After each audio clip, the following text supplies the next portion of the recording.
Assalamualaikum warahmatullahi wabarakatuh. Selamat pagi anak-anak kelas 10 TBSM dan 10 TKJ yang hebat-hebat. Wah, pastinya kalian sudah mandi, sudah wangi, sudah bersiap mengikuti PJJ dari rumah. Ya, 3 minggu kemarin kita sudah belajar mengenai konsep mall. Nah, materinya sudah selesai ya. Ibu mengambil nilai harian dari tugas-tugas 3 minggu yang kemarin itu. Oke, pada pertemuan hari ini kita akan mempelajari mengenai senyawa hidrokarbon. Sebelum kita belajar mengenai materi senyawa hidrokarbon, mari kita yel-yel dulu biar tambah semangat ya. Oke, PJJ, don't worry, be happy. Kimia, oke, yes. Nah, ya, boleh sambil ngemil, boleh sambil minum teh, boleh sambil minum kopi, boleh juga sambil mendengarkan musik. Oke, fleksibel. Ya, senyawa hidrokarbon. Kompetensi dasar pada pertemuan hari ini adalah menganalisis struktur dan sifat senyawa hidrokarbon. Kompetensi dasar yang kedua, menyajikan hasil identifikasi senyawa hidrokarbon yang terdapat dalam kehidupan sehari-hari. Sebelumnya, perhatikan gambar-gambar berikut. Nah, gambar apa ini yang pertama? Keyboard. Oke, bagi anak TKJ ini sudah tidak asing lagi. Namanya adalah keyboard. Nah, apa hubungannya ya antara keyboard dengan senyawa hidrokarbon? Keyboard adalah terbuat dari polimer. Polimer bahan dasarnya adalah alkena, yaitu hidrokarbon dengan ikatan rangkap 2. Nah, oke. Kita lihat lagi, ada apa lagi ya gambarnya? Wah, gambar motor. Banyak sekali. Bukan banyaknya.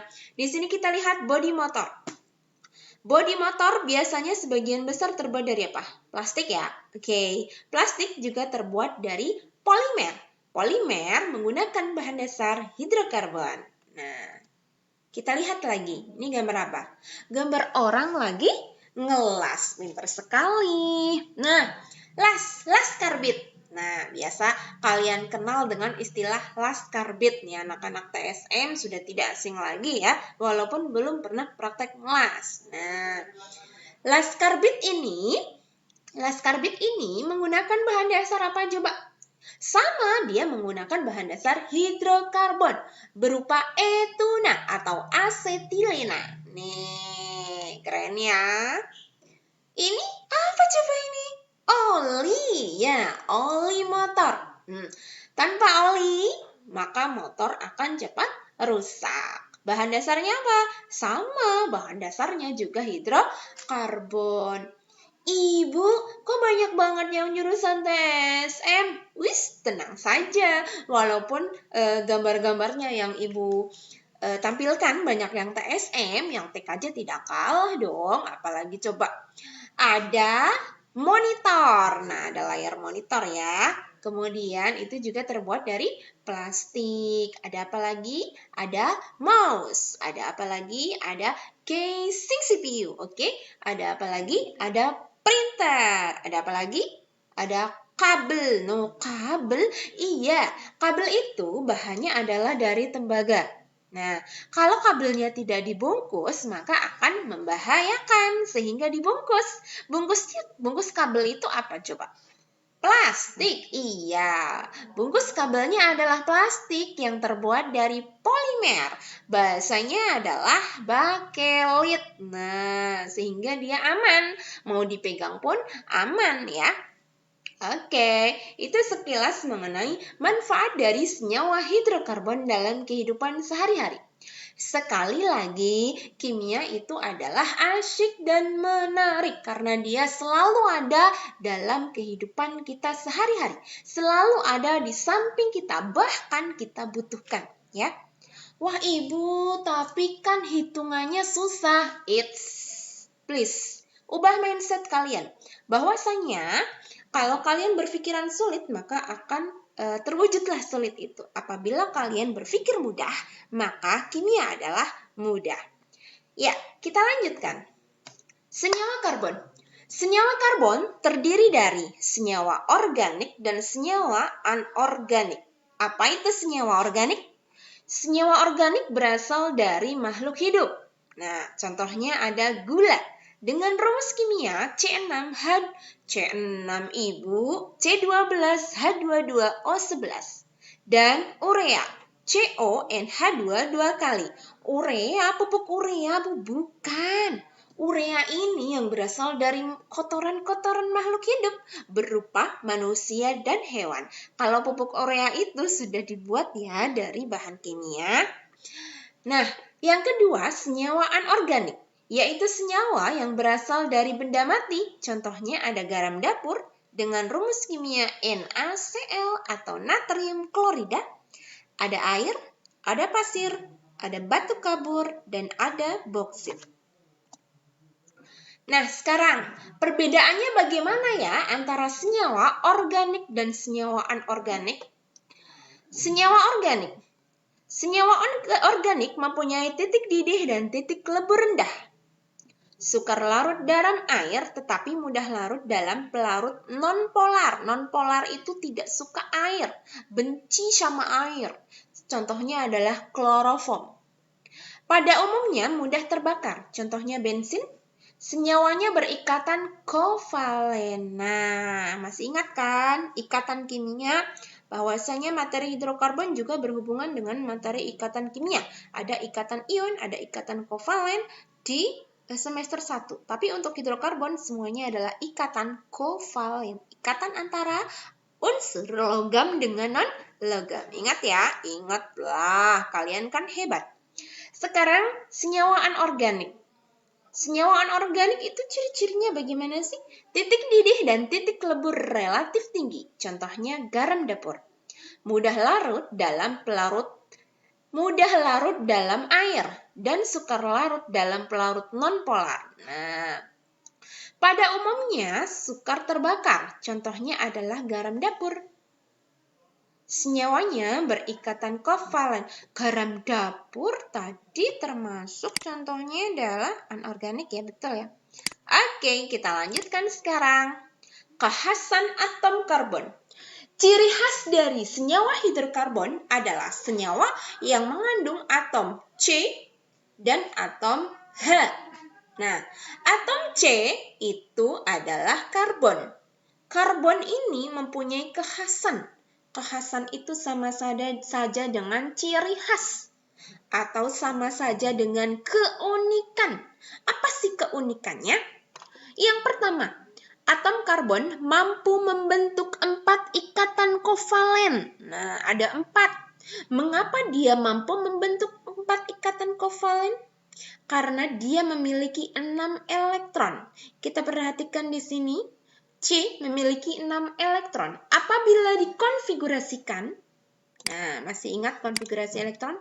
Yang 2, 8, 18, 32, 50, dan seterusnya. Masih ingat kan? Ingat dong. 6, kalau dikonfigurasikan itu menjadi 2 dan sisanya adalah 4. Karena 2 ditambah 4 akan sama dengan 6. Kulit pertama, kulit K, pasti terisi 2, sehingga 4 akan menempati pada kulit berikutnya. 4 ini berada di belakang sendiri, sehingga dia disebut sebagai elektron valensi atau elektron terakhir. Sehingga karena memiliki 4 elektron valensi atau elektron terakhir, atom karbon mampu mengikat 4 atom lain baik sesama atom C maupun atom yang lain. Atom yang lain bisa H, bisa juga O. Nah, perhatikan. Karena memiliki 4 elektron terakhir, sehingga C kita gambarkan dia memiliki 4 tangan. 4 tangan itu ada di mana? Kalian bayangkan ya. 4 tangan itu berada di kanan, kiri, atas, bawah. Ingat di mana? Kanan, kiri, atas, bawah. Nih. Kanan, kiri, atas, bawah. 4 tangan ini di kanan, kiri, atas, dan bawah, dia akan mengikat, menggandeng atau berpasangan dengan atom yang lain.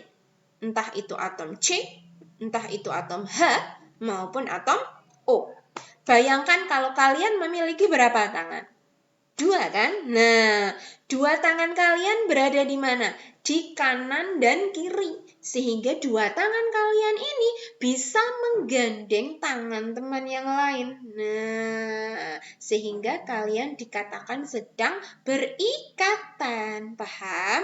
Sedangkan C itu lebih luar biasa. Dia memiliki 4 tangan. Ingat di mana? Kanan, kiri, atas, bawah. Ya, yang dia akan mampu mengikat atom yang lain. Nah, berikutnya, yang kekhasan yang B. Atom karbon mampu membentuk rantai karbon. Yang namanya rantai itu kan banyak. Kalian bayangkan rantai motor, ya, panjang muter gitu kan. Nah, ini rantai karbon juga banyak. Perhatikan ini. Nah, tadi Ibu bilang 4 tangan dia akan mengikat atom yang lain. Perhatikan C yang pertama di pojok kiri sendiri. 4 tangannya, tangan yang di sebelah kiri dia mengikat atom H, tangan yang di sebelah kanan dia mengikat atom C, sedangkan tangan yang ada di atas dan bawah dia mengikat H. Oke, nah ini C-nya banyak ya Bu. Nah ya, karena banyak maka dinamakan sebagai rantai karbon. Do you understand? Yes, lanjut. Macam-macam rantai karbon. Rantai karbon terdiri dari yang pertama rantai karbon terbuka atau alifatis. Terdiri dari ikatan tunggal, ikatan rangkap 2, dan ikatan rangkap 3. Ikatan tunggal. Nah, ikatan itu digambarkan dengan strip ya. Lihat kalau tunggal itu 1. Stripnya semuanya 1. Oke. Sekarang yang B, ikatan rangkap 2. Nah, kalau ikatan rangkap 2 dalam senyawa ini terdapat minimal 1 yang stripnya adalah 2. Strip 2 ini menggambarkan bahwa dia adalah ikatan rangkap 2. Kemudian yang ketiga, rantai karbon terbuka berikatan rangkap 3. Rangkap 3, kalau tunggal tadi 1, ikatan rangkap 2 ada strip 2-nya, sedangkan rangkap 3 ada strip 3-nya. Nah, ini ada di pertama sendiri ya. Oke, lanjut. Rantai karbon tertutup atau siklis. Siklis itu bentuknya seperti cincin melingkar. Nah, lihat, melingkar toh? Oke, lanjut rantai karbon cabang. Cabang ini yang lurus adalah yang berada di tengah. Ya, ada berapa C? 1, 2, 3, 4, 5. Ada 5 C. Sedangkan C yang berada di atas dan berada di bawah ini disebut sebagai cabang. Sehingga senyawa ini disebut sebagai rantai karbon bercabang. Nah, ini tak kalah pentingnya kedudukan atom karbon. Ada 4 jenis kedudukan. Yang pertama, atom C primer. Yang kedua, atom C sekunder. Yang ketiga, atom C tersier. Dan yang keempat, atom C kuartener. Bedanya apa? Nah, kita lihat bedanya. Yang pertama, atom C primer, yaitu atom C yang mengikat satu atom C lain. Yang kedua, atom C sekunder, yaitu atom C yang mengikat 2 atom C lain. Yang ketiga, atom C tersier, yaitu atom C yang mengikat 3 atom C lain. Sedangkan yang keempat, atom C kuartener adalah atom C yang mengikat 4 atom C lain. Perhatikan contoh senyawa berikut. Wah, senyawanya banyak sekali. Iya. Nah, dari senyawa ini kalian coba tentukan ada berapa jumlah dari atom C primer, jumlah dari atom C sekunder, tersier, dan kuartener. Nah, sekunder tadi kan mengikat 1. Mengikat 1, berarti tangannya mengikat 1. Nih, lihat ya. Biasanya atom C primer itu berada di pojok-pojok. Yang di pojok-pojok pasti dia mengikat 1 atom yang lain. Perhatikan, pojok kiri. Nah, 1.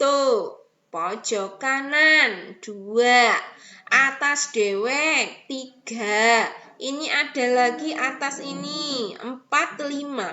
Jadi atom C primer terdiri dari 1, 2, 3, 4, 5. Ada 5 jumlahnya. Loh kok bisa yang ada di pojok-pojok? Stripnya 1, Mas, Mbak. Ya, yang namanya mengikat 1, dia memiliki strip 1. Perhatikan. C, stripnya 1 kan? Nah, C ini stripnya 1 kan? C ini stripnya 1 kan? Ini 1, ini 1. Oke? Berarti tadi jumlahnya atom C primer 5. Ya, tulis di sini. Atom C primernya 5. Sekarang kita lihat sekunder. Mengikat 2. Yang namanya mengikat 2 berarti stripnya 2. Mana saja yang stripnya memiliki strip 2 C-nya? Oh ini. 1, 2 ya. Berarti ini. Terus mana lagi? Apakah ini? Oh tidak. Ini mengikat 3. Atas, kanan, dan kiri. Apakah ini? Oh tidak, ini 3. Apakah ini? Oh tidak. Berarti ada berapa? Ada ini ya, 1 dan atas ini 2. Oke, atom C sekundernya ada 2. Sip, sekarang tersier. Tersier itu yang mengikat 3. Kelihatan ini.